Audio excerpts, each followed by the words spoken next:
Hello, we are here with this amazing couple, the beautiful Ben Bryant and his gorgeous bride, Elizabeth Hepburn. And their story is, I can't wait to dive into their story because let me just tell you a brief background about them.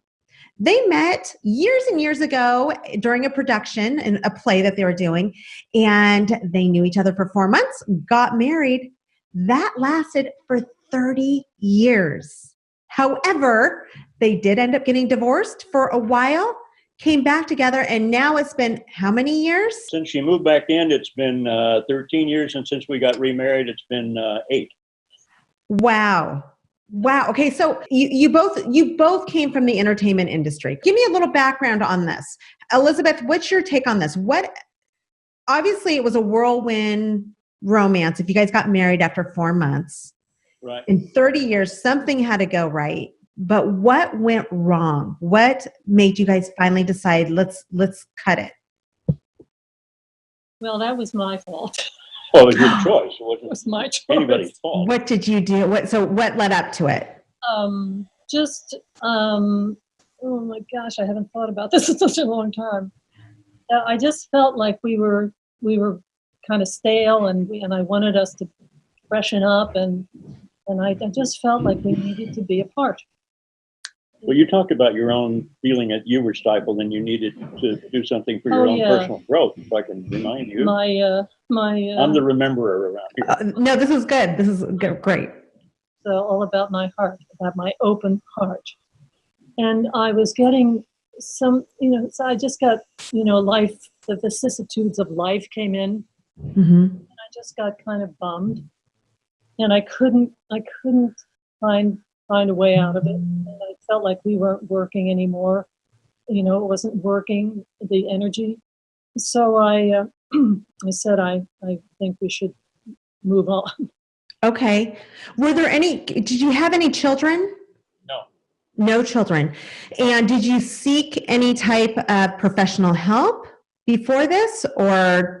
Yeah, we both went to separate shrinks, and then we had a couple of joint sessions with shrinks, and they were very helpful, but it didn't do us any good in terms of our relationship.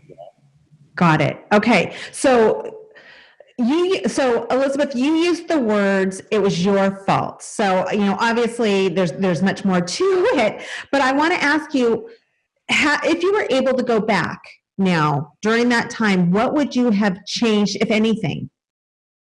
I don't think I would have changed a thing, because I felt like that it was so good that the fact that I had the courage to walk away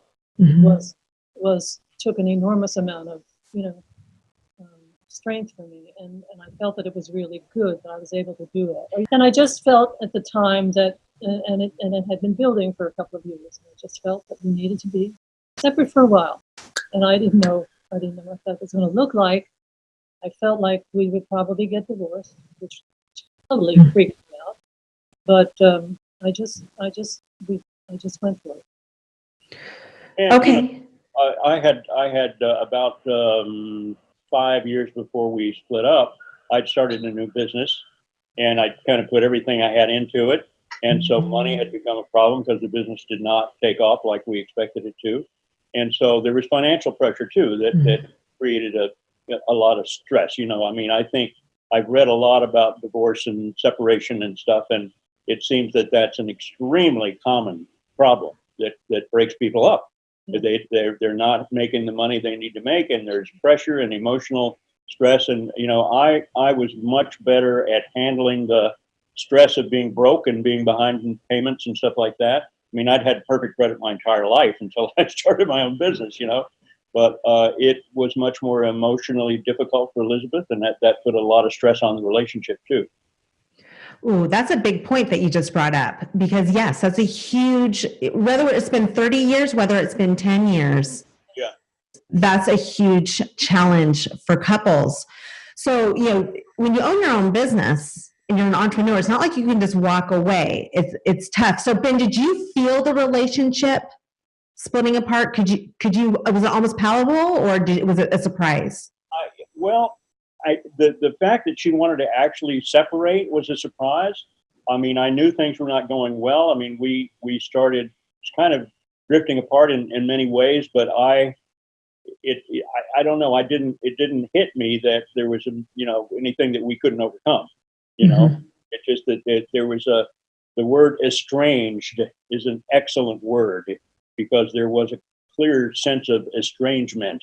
The year before Elizabeth moved out, we didn't even spend the holidays together. She went off with her girlfriends for a weekend on New Year's or Christmas, I forget which it was, and I was alone, and I was very upset about that, but I didn't think there was anything I could do about it. So I just, I've always been kind of like, okay, that's what's happening now, and what's next. I don't dwell or there's a word I can't think of right now. I don't wallow in my difficulties or in my pain or in my emotional stress. I just sort of say, okay, next, and get on with it.